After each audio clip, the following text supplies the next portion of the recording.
our next presentation, and I apologize, but last session, our subcommittee received an overview from the Agency for Persons with Disabilities regarding the challenges associated with the iBudget waiver pre-enrollment waitlist. Today, APD returns to provide us with an updated status report and to share their plans for the upcoming year to address these ongoing challenges. Here today to present is the very newly appointed director for APD, Director Bob Azstalos. Bob, please introduce yourself and let the subcommittee members know a little bit about you, your goals, and what you plan for APD. Well, thank you, Mr. Chairman, and I appreciate the promotion. Members of the subcommittee, I am Bob Azstalos. I'm the director of the Agency for Persons with Disabilities, and I'm really excited to be with you. I've worked with many of you in the veteran space, doing great things for veterans, and I look forward to working with you all on this very cherished population of Floridians. What I'd like to do, if it's okay, I'm going to do a slide presentation. I'd like to move through it fairly quickly, because what I'd like to really focus on is what is our vision and what are the action steps that we're going to take moving forward. This is our mission statement, and I put this up here because it's here for a very important purpose, right? Look, I'm an old military guy, right? And so when you develop your battle plans, you have to first figure out what's your objective. And the mission statement is the agency supports individuals with disabilities and their families in living, learning, and working within their communities by creating multiple pathways to possibilities. Well, that sounds all easy and very nice, but it underlines a friction that's a natural friction in the system, in that we have people with complicated conditions who need complicated solutions. And when you have good people in the process, right? Everybody's in this, the providers, the caregivers, the APD staff, they're in it for the heart. But when you mesh complicated conditions with complicated solutions, you get a natural friction. And that friction leads to frustration, it leads to throwing up your hands, and it leads to anger. And Representative Tremont, you certainly know the process that's out there, and you certainly are aware of that friction. So what we need to do is, as an agency, we have to target our resources to mitigating that friction as much as we do. That's our battle plan. And as I talk about the steps that we're going to be taking when I get to there, I want you to keep that in mind, because we are focused on mitigating that natural friction within the system. So big picture, the agency serves about 60,000 individuals with developmental disabilities, of which 36,000 are enrolled in the iBudget waiver program, our major program for providing services to those individuals. The iBudget waiver is also known as the Home and Community-Based Waiver, and provides personal services to clients at risk of institutionalization. A client in the iBudget waiver receives individualized care to the best of their needs, and they work with waiver support coordinators in their region so that the service provided are adequate and necessary. Now, this is the pre-enrollment list, and we're going to spend a lot of time kind of dissecting the pre-enrollment list, because the pre-enrollment list has kind of taken on this mystique out in the community that it's a wait list. And it's really not. And so we really need to understand that. What the pre-enrollment list is, this is a list of people who are eligible for the iBudget services, but are not yet receiving it. But it mixes people who are stable with people who need the services right away. And I'm gonna go through that. But first, let's talk about the different categories. So categories 1 and 2, those are individuals who are in crisis. And as you can see, we have no one on the list who is in crisis. Category 3 are for people with intensive needs. And we have 167 individuals in pre-enrollment for that. Category 4 is for caregiver for those who have a caregiver over age 60, right? You have to be concerned when your caregiver's over age 60. We have 655 people. Category 5 are those who are transitioning out of schools. We have 21 people. That 800 plus individuals who are on this wait list, most of them, just about all of them, have received offers to go off the list and to go into the iBudget, but they have not accepted them.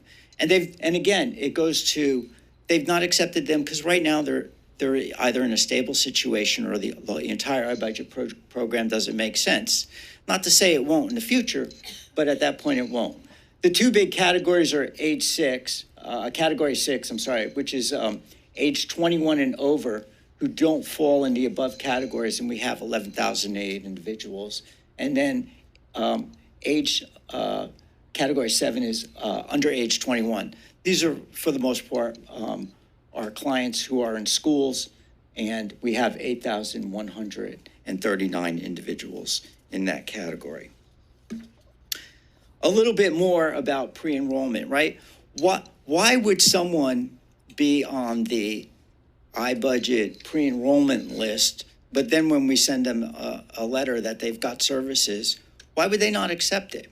Well, the reason is that of the 20,789 individuals on the list, 16,367, or 79%, qualify for additional services outside the iBudget waiver. And so you further break that down, 62% are receiving services through the Medicaid state plan or non-home home and community-based settings, like skilled nursing facilities, or they may be in intermediate care facilities for the intermediate care facilities. And then in category 7, which has over 8,000 people, many of those, they're eligible for services through the school, and many of them are receiving services through the school system. So again, while they're on the wait list, we have people who are on the wait list. Wait list is a bad word, right? Well, on pre-enrollment, they are different from a wait list, and so I bring that up because I come from the nursing home world, right? FDVA. And so we had a wait list for nursing homes, but the wait list meant that when you had a bed open and you called them up, they said yes, and they came right on in. What we have is we have a combination of those who need services today and those who don't. And it's a good indicator for the future, but it's a hard indicator for who needs the services right away. Let me move to the next slide. So this is our enrollment activity over the last fiscal year, and then what we've done in the current fiscal year. And we enroll about 2,000 people per year, and the 337, if we remained on track, which we're not, because we're going to do something different this year, we would be on track to enroll another 2,000 people. Most of those come in crisis. 1,518 were crisis enrollments, and then 630 were category 3, 4, and 5, with 140 at a category 2. Our next slide, this is a very telling slide, and this is something that I really had to wrap my arms around when I first came on board about the pre-enrollment versus waitlist. So if you look at the top chart is the number of interest letters sent, i.e. the number of invitations for the iBudget. And the second is our responses. So if you look at category 3, 4, and 5, in fiscal year 24-25, that second column, we sent out 1,471 letters, of which 833 responded in the affirmative. Half the people that we sent out invitations to did not need the services at this point. And so, again, that's why the pre-enrollment list is a good indicator of the universe out there who may need services in the future, but it's not a good indicator as a wait list. I think one of the things that we are looking to do as an agency is really hone down and and create a list that we know of Director? people. Yes. Yes, Representative Tremont had a question. I didn't know if you'd mind just fielding a question during your presentation. Oh, no, absolutely, Rick. Thank you, Mr. Chair. And I'm sorry about that. Can you go back to a slide? Sure. And I have 1,000 questions. I promise I'll just ask this one. Okay. Back to the number of responses. Can you repeat what you just said about, you said, I guess half of the people did not need services? Half the invitation letters that we sent out to go onto the iBudget waiver did not accept it. So, Well, when you say didn't accept it, do they just not respond back? Or do they respond back and say, we don't need it? Because that's a big difference. yeah, it's a big difference. And the great bulk of them, there are some people in the mix who we weren't able to get in touch with. But the great bulk of them said that at this point in time, they did not need services. Some of these individuals are currently in ICFs now. Some are in skilled nursing facilities. Some did not want to apply for the Medicaid program. But the bulk of them said that at this point in their life, they did not need the services. One final follow-up. Sure. Thank you, Mr. Chairman. So those that you did not, I appreciate hearing that. Yes. Thanks for the clarification. Anyone that you did not hear back, is there a mechanism to assure that you do everything you can to reach out for them? Because, again, a lot of these folks in the population, some of them, they're taking care of themselves, and they just, the frustration, the complicatedness of the entire process itself. I appreciate what you said in regards to complicated conditions with complicated solutions. My hope is that the process becomes less complicated for Yes, people. sir. So I just want to know that there's ample follow-up just because you didn't receive a letter back from somebody. Yes, sir. That's all. Thank you, Mr. Chairman. Yes, sir. And that is an excellent question, because I don't want to leave the perception that we just send a letter and that's it. So what happens is if we can't get in touch with them, then we have to make a decision whether to keep them on the wait list or take them off.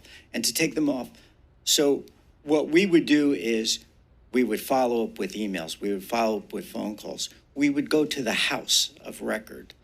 So there is an extensive process that we actually follow up.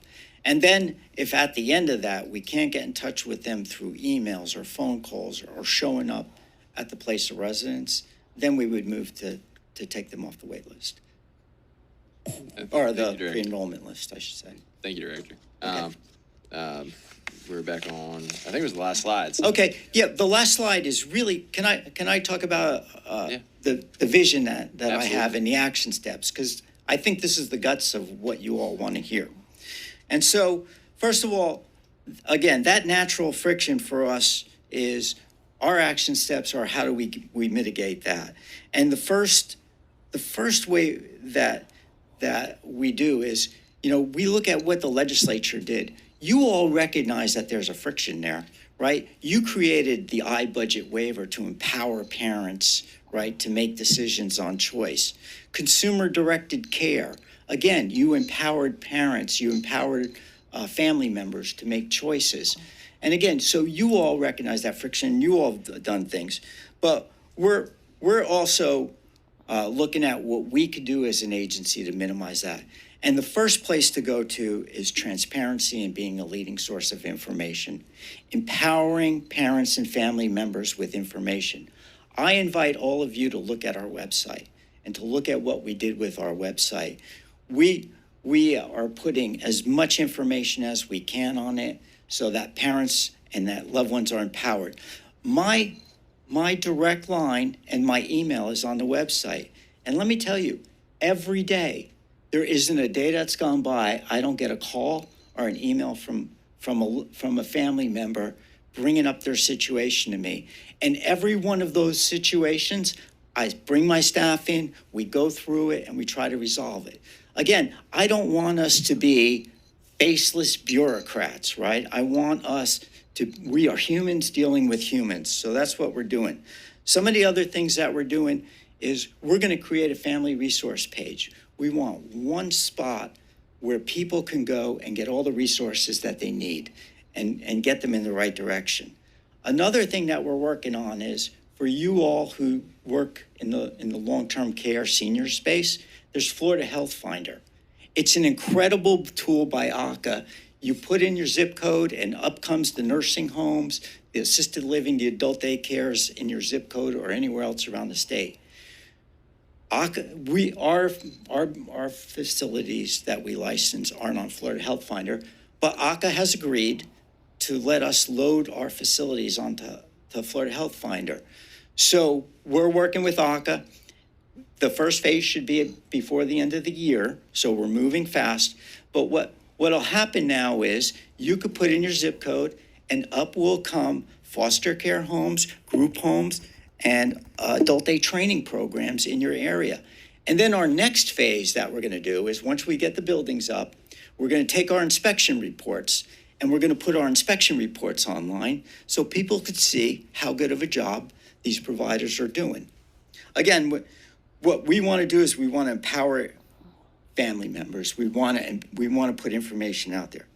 Operational efficiency and quality improvement is another area where we're looking really hard. And what we're looking to do is that, again, this friction, you mitigate friction by empowering your frontline troops to assist family members better. And so what we're looking to do is to do increased training for our frontline troops. Let our frontline people who are dealing with the families be able to assist them even further than they do now. So we've asked our frontline people, what can we do to make you more responsive to family members? And we're looking at making changes in our operations like that. And another thing too is training, right? If they're trained well, and we think we have dollars to really up our training. We were working with your staff on identifying dollars for that. If we really increase our training for our frontline staff and they're more knowledgeable, it also reduces that friction. Better utilization of APD resources.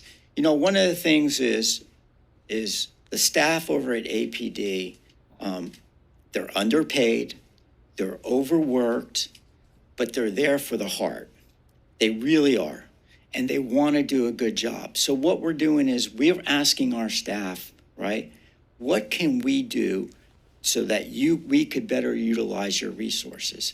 And so we put some policies in place already where, for instance, our inspections, we focus our monitors on the homes that need to be supervised more and less on the ones who are doing their jobs right. And again, let's focus our limited resources where they could do the most good. And so we're doing that. The other thing that we're doing is we're opening up our rules and we're working with the provider community where we need to regulate to protect for the safety of the residents. Yes, but we're sitting down with the provider community and we're talking to them. And what we're saying is, look, where we could give you more flexibility to provide quality care, recruit people, retain people. If our regulations are in the way of that, talk with us because what we're going to do is we're going to work with you. We're partners. Their success is our success. And so looking at our rulemaking is one of the things that we're doing. Another principle, and again, look, I'm just an old Navy chief, petty officer, right? I think very simple. If we have money and we have people who need services, we spend the money on the people who need services. And so one of the things that, I talked about is, traditionally we do 2,000 a year. Well, we've embarked on looking at projecting how much of a surplus do we think that we're going to have at the end of the fiscal year that we would revert. And then we are looking at, okay, how many people can we serve using that surplus recurring money, right, without incurring a deficit in the out years. And the other thing that we need to put in the equation is who are the right people on pre-enrollment so that we're sending the offers to the right people and we're not getting a high decline rate. So we're doing all that now. We are very close to doing a very substantial offer. We're just not there yet. But I'm talking about we are days, not weeks, not months away from being able to get all these numbers right. We've been working with your staff. They have been great. They have been suggesting modeling for us that we have also been using. We have been working with the governor's office, who's been extremely supportive of this, because I know that the governor cares about this population. And the governor is allowing us to really move forward and make a substantial dent in that pre-enrollment list. And I hope that we're going to have good news in the very near future on that. One other thing is I just want to address the pilot program, the managed care pilot program.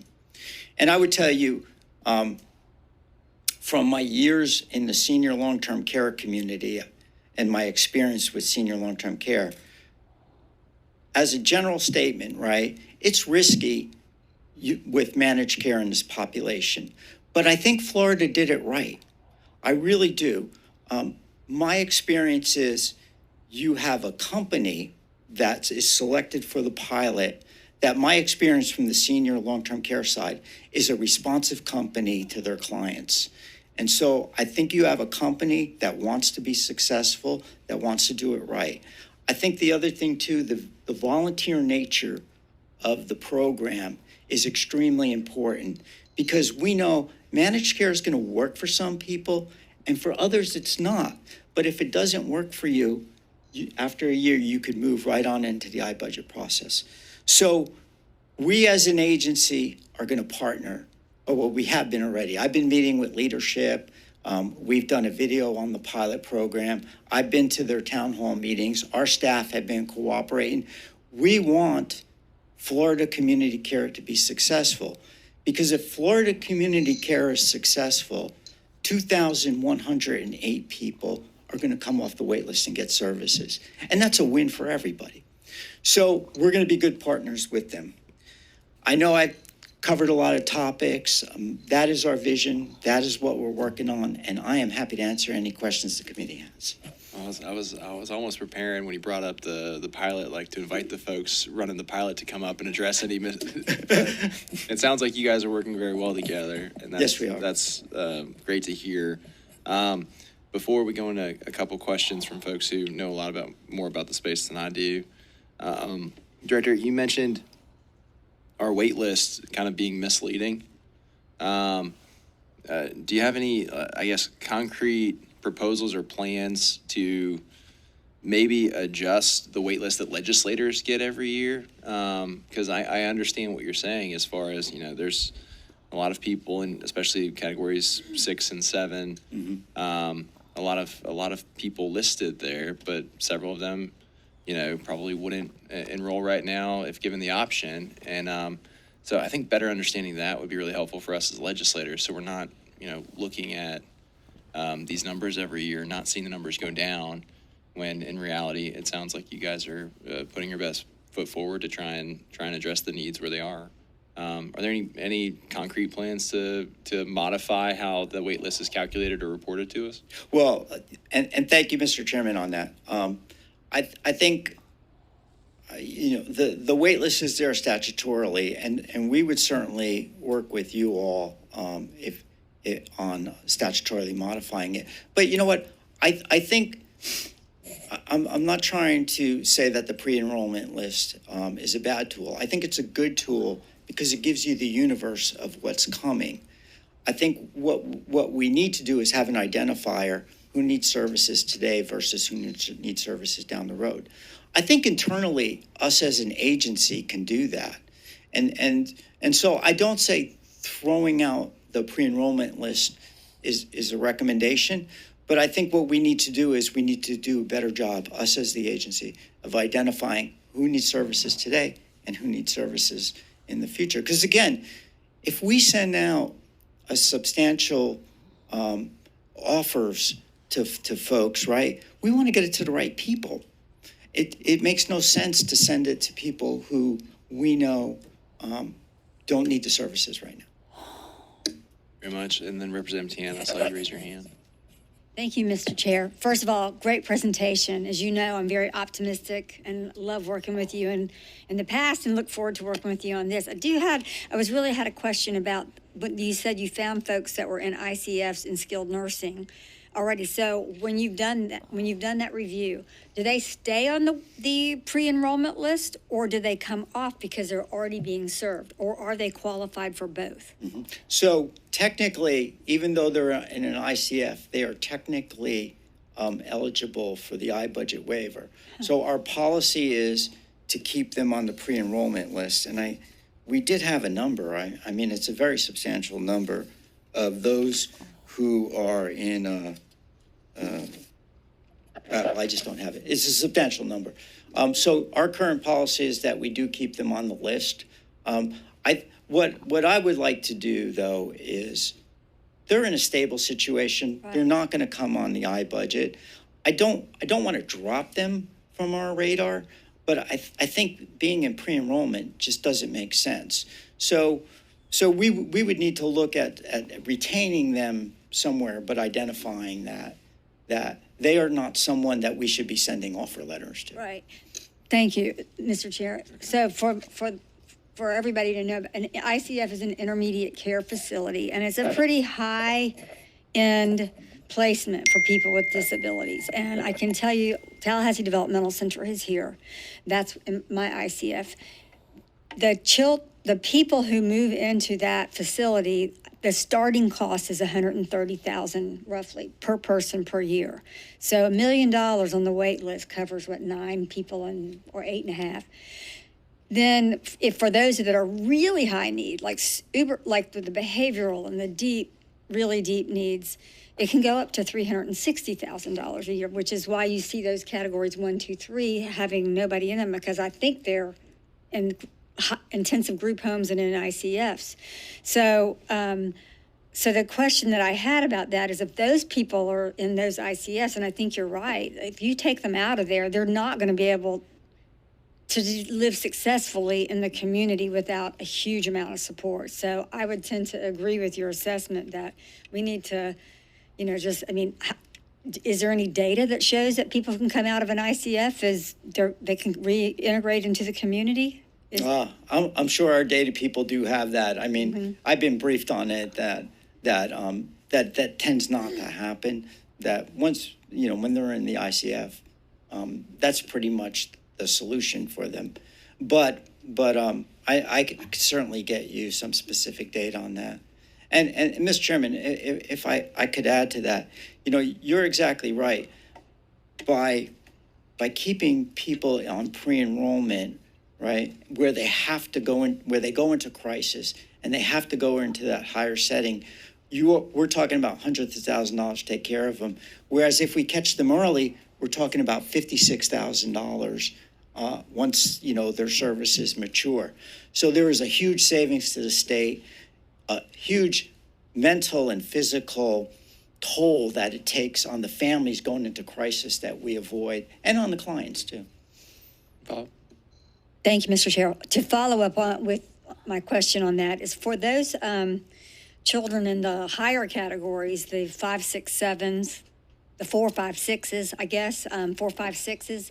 Right. I do think those are the $56,000 range for the most part. Most part. So I can tell you from my own experience with my child that not keeping him with me till I'm 90 years old and he's 60, where he hasn't had any inner engagement with the community, or has had limited engagement, or hasn't had any services, you're guaranteeing crisis. That is the problem with crisis. So my question is, when we're sending out these letters to parents, and you're talking about developing something I'm very excited about, which is your family resource page, are we sharing in specificity what kind of family resources there are available in that offer letter, so they understand? Because I think sometimes we use our terms, and I'm guilty of it too, right? Because I know all the acronyms. That are we sharing them with like what's actually provided in under some of those silos of terms, so that then they understand it better and would accept? Thank you, Representative. Thank you, Representative, for that question. They don't just get a letter. Okay. And this is extremely important. Okay. They don't get a letter. They get a phone call, and one of our counselors speaks with them. And they speak with the family, and they explain it. And we are especially right now with the managed care program going on at the same time as us sending out offer letters in the very near future, right? That could be very confusing to family members. If they get a letter here saying you're eligible for managed care, and then we say it's the iBudget. I mean, I'm confused coming on board right now, right? I can't imagine an 80-year-old mom or, a 70-year-old mom.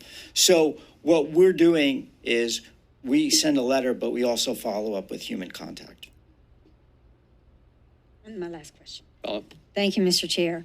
In respect to, I do believe in school services. Obviously, I've spent a long time helping to develop them in my own school district and bringing some stuff to this legislature for students with disabilities. But every once in a while, I'll get contacted by a constituent who has a child who is kind of really impacted, who's in school. Recently, I had someone that I was working with whose the mother was so overwrought, she had to go to the hospital, and the child, who's 9 or 10 years old, was denied services on the waiver because, she's in school. So what exceptions, what do you look at for that to make sure we're not automatically saying this kid's in school so we don't get anything until they're out of school? Again, your questions are spot on. It's very interesting. This is a slide. Wait, is this a slide? Hold on. Interest letter sent. Yes, this is the slide. So, there's some thought, right? Category 7, they're in school, they're getting services. But there are exceptions, right? Are they homeschooled? Are they in charter schools? Are they the services just aren't adequate? And so you just can't take that whole category and say, oh, they're fine. And I think the data right here proves it, because if you look at this is category 6, but I think category 6 and category 7, there's a lot of commonality, right? 1,200 letters were sent, 244 were accepted with a 19% acceptance rate. And again, that was category 6, but I think 6 and 7, there's a lot of parallel. I think that demonstrates that, yes, many of these students are stable, right? They're in a stable environment now until they leave the school system. But there are some out there who aren't. And that's why even the category 7, we still need to be diligent. And we still need to survey them as to who needs services now. Representative Tremont and then Representative Woodson. Thank you, Mr. Chairman. First of all, I appreciate you hearing the flexibility on approvals, things of that nature, because much like the autism spectrum itself, the need for not having hard and fast rules on some of these things, it's needed. So one question I have is how are we?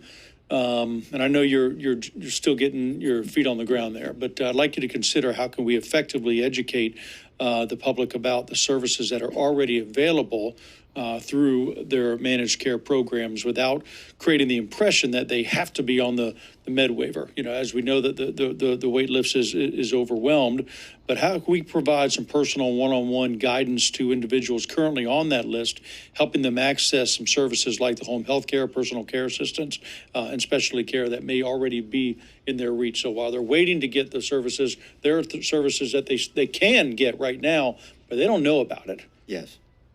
Yes, sir. And that is a question. Again, transparency and information for family members has to be one of the driving forces that we're doing. I mean, part of that could be a more robust website that people trust, right, to come on our website for information. I think the other thing, too, is that reaching out to people on the wait list and having people talk with them. And that is actually one of the things that we do. We do have staff who do reach out to people on the wait list and check in with them.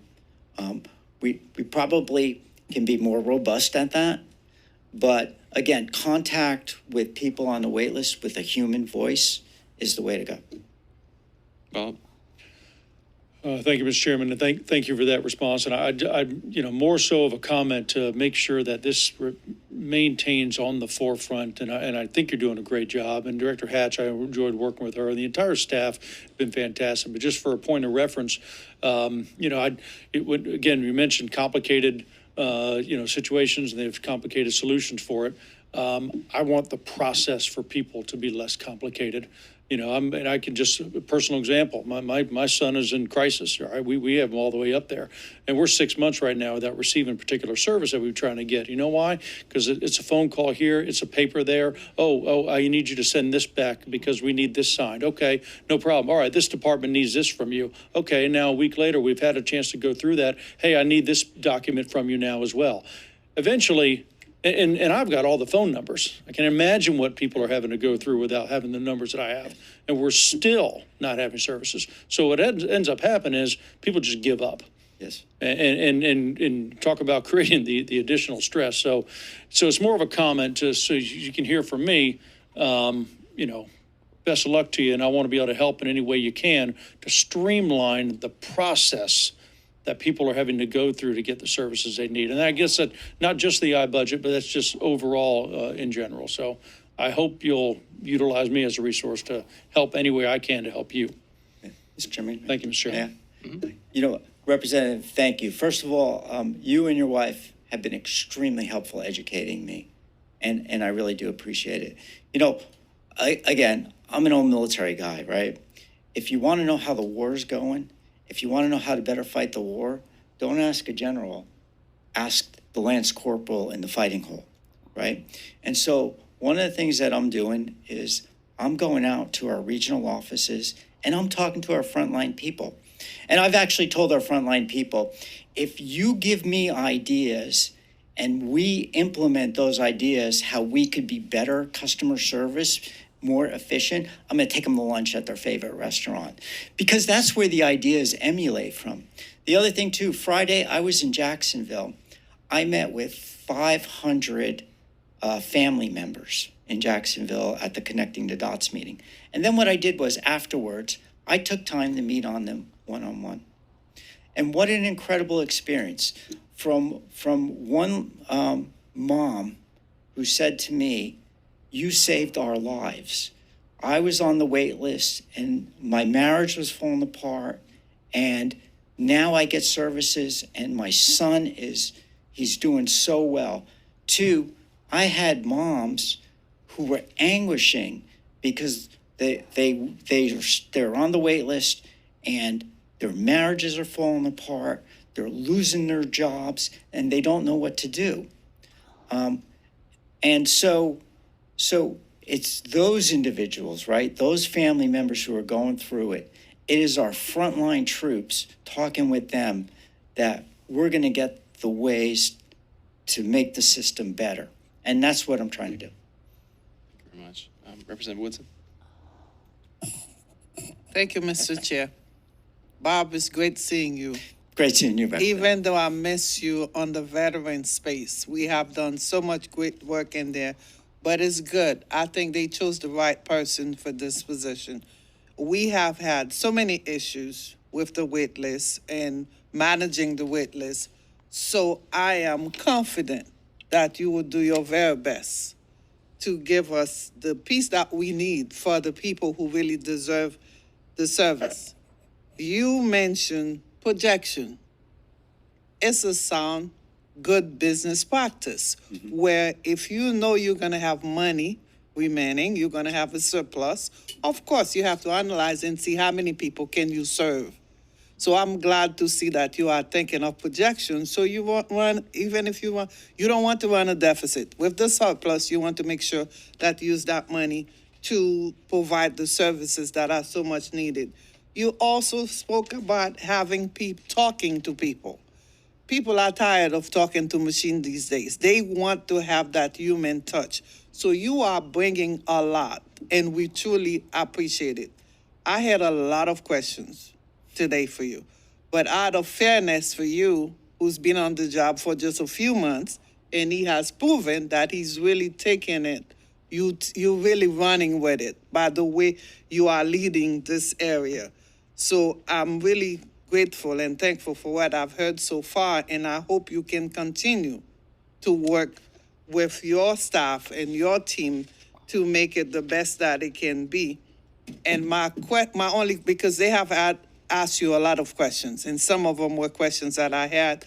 And one question that I have, it wouldn't be fair to you because of the time that you have been there. So I'll save it for the next time. What I want, because we have to be fair to Ranking Bob. member, don't hold back. I'll save it. Chair, come on. I'll save it for the next time. It wouldn't be fair to him to ask him that question today. So my only question to you, what is one of the most challenging issues that you are facing that we have not spoken about, or as legislators, as the chair is here, or how can we help you with that most challenging issue that you are facing while trying to clean up in this work that needs so much of our attention? Thank you, Representative, for that question. First of all, on the veteran side, you've still got General Hartzell there, so I know the veterans in the state are in very good hands. Good. But I will miss it. Representative, I would say this. I think the ball's in our court right now. I think the last legislative session, you all put a lot in the budget, but mainly Senate Bill 1103. It's looking at us revising the algorithm. It's looking at us going to the iConnect program and fixing the iConnect program. You directed us to look at the pre-enrollment list. So I think the last legislative session, you all gave us mandates, but you gave us tools. And I think the ball right now is in our court to implement a lot of that. And I do think that when we are done, you're going to see the pre-enrollment list as a much better tool. It's going to be lowered. More people are going to get services who need it, and it's going to be more accurate as to who needs services. Of course, I got to put in a plug. We are going to have LBRs coming, and so we will have that, but I'm sure that's for another day. Thank you very much. Representative Kinker-Johnson, you are recognized. Thank you, Mr. Chair. Thank you so much for being here today. I loved your presentation. I love to see the positive feedback. I was honored to run HB 1103 with Senator Bradley. And I love what you were saying about the expansion of the pilot program, it being voluntary, having the relationship with FCC that you have, and y'all being a partnership. I think that's so important to the success, because hopefully everyone involved in this process just wants what's best for this population of people, right? I know that there's been some misconceptions out there about it not being voluntary and about managed care, whatever those preconceptions are or feelings are. So I hope that y'all continue to work together to get people the services, whichever way it is, in the best way that we can to serve them. So thank you for that. I loved hearing your comments about this. The question that I have for you is, on one of the slides, you had that there are 0 people in crisis and 0 people out of the welfare system in crisis. I was surprised to see that. So that would lead me to believe, and hearing Rep. Tremont, that that there are no people in crisis, or that they're being immediately enrolled in services. So can you talk to me about that? And if you don't know the answer, that's fine. We can save it for next time. I'm with the other representative, but do you have any feedback on that or comments on that? Well, thank you, Representative. It's the latter. They're being immediately enrolled. So this is the wait list that I showed you. So people in those crisis categories right now, they're not going on a wait list. They're automatically being enrolled, and that's why we have zeros up there. The other thing too is, if I could talk about managed care. I mean, when I was last Friday, I was with a mom who she's on the wait list. And she was anguishing whether or not to put her son in the managed care program. Because there's a lot of fear about managed care out there in the community. And, I was able to talk it through with her that it's a voluntary program. And if it doesn't work for you, you can move on over into the waiver. But I think the other thing too that's really important is this is a chance to get services where you have none now. And Lord, if we can move 2,108 people into services, we're doing the right thing for the state of Florida. Thank you for that. I just want to say another comment on that. Thank you for having that conversation. I think there are people in the process, not with the agency, but that have worked in this process that are being irresponsible by passing along things that are just frankly not true, but not giving correct information that it's voluntary and it's services that you don't have now and you can go back. So I appreciate that and you pushing that message. I think that's so important. On the first or on one of the slides, you said that APD serves 60,000 people, of which 36,000 are enrolled in iBudget. What are some services that the other 24,000 people are receiving? Yes, that's so we have additional services.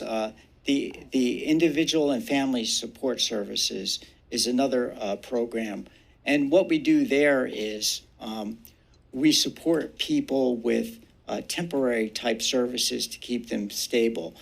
We may modify their home. We may provide respite care. We may do things like that. And then, of course, you have the other programs, the Medicaid program, providing services too. Well, Representative Rosenwald, you recognize.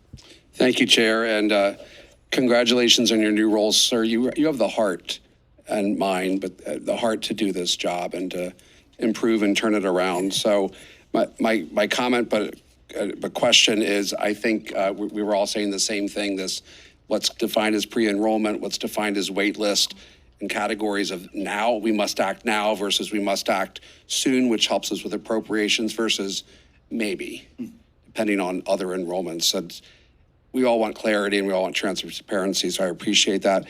My question is just about reaching out to partners, which obviously you're about partnerships. When you had mentioned in the category the category 7, age under 21, and I think it was Rep. Tremont or Rep. Tant talked about this about children in schools, and you had mentioned charter schools. As you know, with the charter and private schools, they don't always have the full IEP staff to administer an IEP, so individual education plan, which would include children with intellectual disabilities. Also, in terms of child welfare, having investigated child abuse and neglect, they're not in this state. We know that there's, unfortunately, children with intellectual disabilities end up in foster care, kinship care, group homes. Sometimes they're placed well, sometimes they're not. So my question is, what sorts of partnerships, specifically with Department of Education, but also with DCF, are you envisioning? Because I'm just thinking of these settings, basically the settings of a school, right? Even a public school, you can check on the IEP, right? But also the in foster and group homes, out of home settings, basically, because we don't want people to fall through the cracks. So had you thought about, do you have any thoughts yet about some vigilance, some partnerships with some sort of oversight and outreach to those departments? Well, I know that at the staff level, that we certainly have staff coordinating with the Department of Education. We work very closely with the Department of Children and Families, and of course AHCA, and especially with Department of Children and Families. It's so important that we work together on the Medicaid recertification, that we're working together to make sure that we don't have lapses in that. I will tell you, at my level and the Department of Education, I haven't gone there yet. I've been kind of focusing on some of the other categories, but I will venture into that area, and we'll see if we need to strengthen partnerships. If we have folks falling through the cracks in that category 7, how we could better work with our education partners, we will do that. Members, any further questions? All right, seeing none, thank you, Director, very much for your time, and good luck. Thank you, Mr. Chairman. Thank you,